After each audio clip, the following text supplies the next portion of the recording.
সংসারের তো সেই একঘেয়েমি কাজ, রোজ একই কাজ। এই গোছাও আজকে, আবার কালকে সারা দিনের মধ্যে নোংরা হয়ে যাবে, আবার আজকে গোছাও, এই রকম ব্যাপার। তো তার মধ্যেও মনটা এক একদিন সত্যি বোরিং লাগে এই কাজ করতে। আর এক একদিন তো মনেই হয় কারোর সঙ্গে একটু গল্প করতে করতে কাজগুলো করি। বাড়িতে তো আর পাড়ার লোক আসবে না, বলো, বাড়িতে তো বাড়ির লোকের সঙ্গেই কথা বলতে বলতে কাজগুলো করতে হবে। তো সেরকমই আজকে সমস্ত সংসারের কাজ নিচে যেটুকু করবার করে চলে এসেছি, এখনও নিচে কাজ বাকি রয়েছে। তো ভাবলাম যে না, আগে বিছানাটা গুছিয়ে ফেলি। তো সেইটাই করছি, আর বকবক করতে করতেই কাজটা করছি।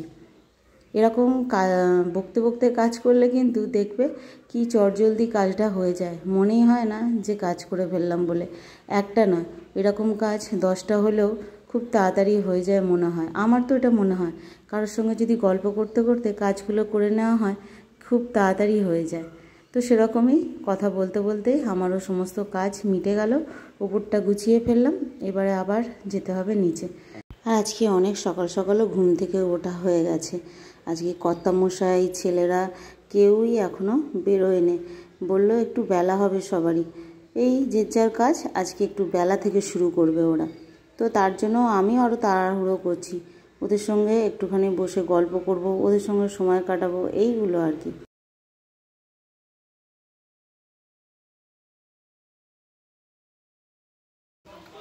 মা কি করছো এই রোদ্দুরে? এই যে উনুনটা একটুখানি সেরে নিই। কালকে কি করেছি জানি দাদা ভাই? কি? ও সেই গাড়িটাকে বার করতে গিয়ে, আর উনুনটা এখানেই ছিল, আর বুঝতে পারেনি গাড়িটা বার করেছে, আর পিছন চাকা দিয়ে ধাক্কা মেরে দিয়েছে। এই রে, তাই আর এখানগুলো ছেড়ে গেছে, এখানে একটু ছেড়ে গেছে, এইখানটা ছেড়ে গেছে। এই মাটি দিয়ে ঠিক করছি। আজকে আর এখানে ভাত করব না, আজকে গ্যাসে করবো। তাই ভাবলাম একটু সারিয়ে রাখি।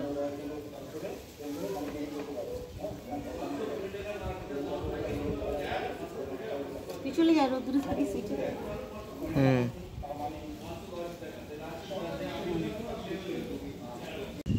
আজকে যা রোদ্দুর উঠেছে, বাপরে বাপ। আজকে প্রোটেকশন নিয়েই এসেছি, জুতো পরে তবে এসেছি। এত ছাদটা গরম হয়ে গেছে, আর তার উপরে স্নান করে এসেছি, মাথাটাও আমার গরম হয়ে গেছে। আর এই ভিজে মাথায় এই গরম রোদ্দুরটা লাগলে না বড্ড মাথার যন্ত্রণা হয়, জানো,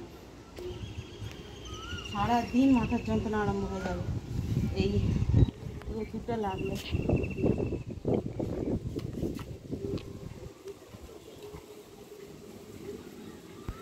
আর অন্যদিন সবাই যে যার মতো করে টিফিন খেয়ে সে তার মতো টাইমে বেরিয়ে যায়, কিন্তু আজকে আর সেটা হয়নি।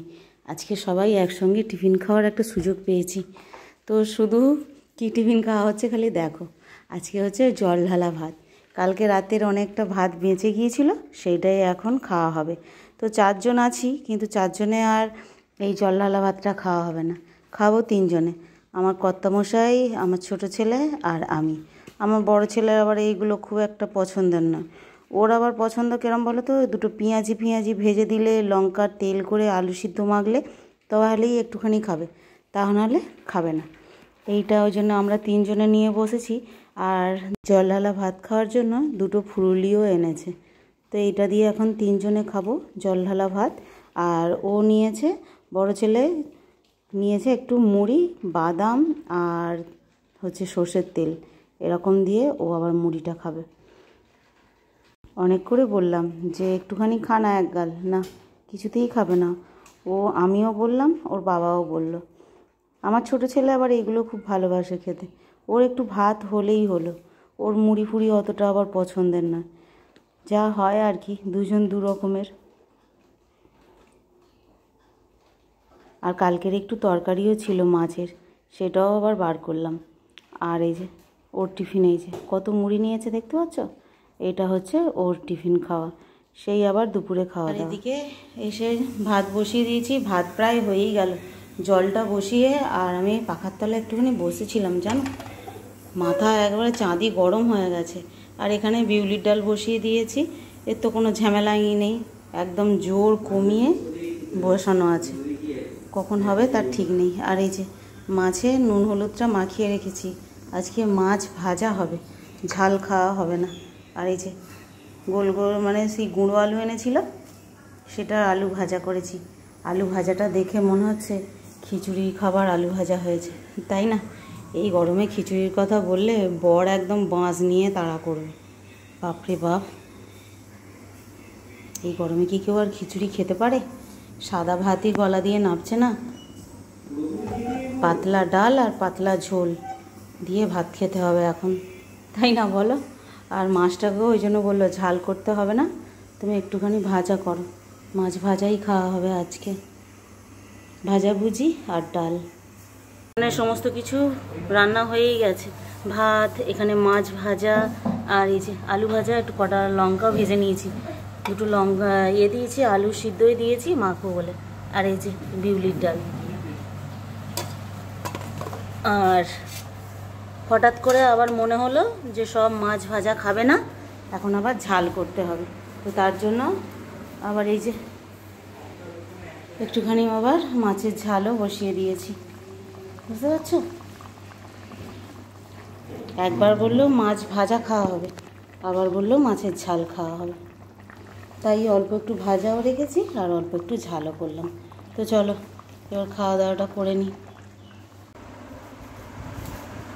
আর খেতে বসার আগে একটা চাই ফ্রিজের জল আর লেবু, এই দুটো চাই আগে, ঠান্ডা জল আর লেবু।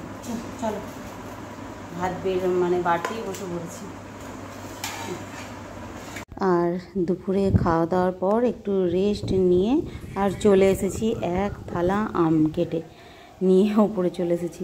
কাচাকুচি জামা কাপড়গুলো একটুখানি গুছিয়েও নিলাম, আর ছাদের একটুখানি হাওয়া খেতে খেতে আমটাও খাওয়া হবে।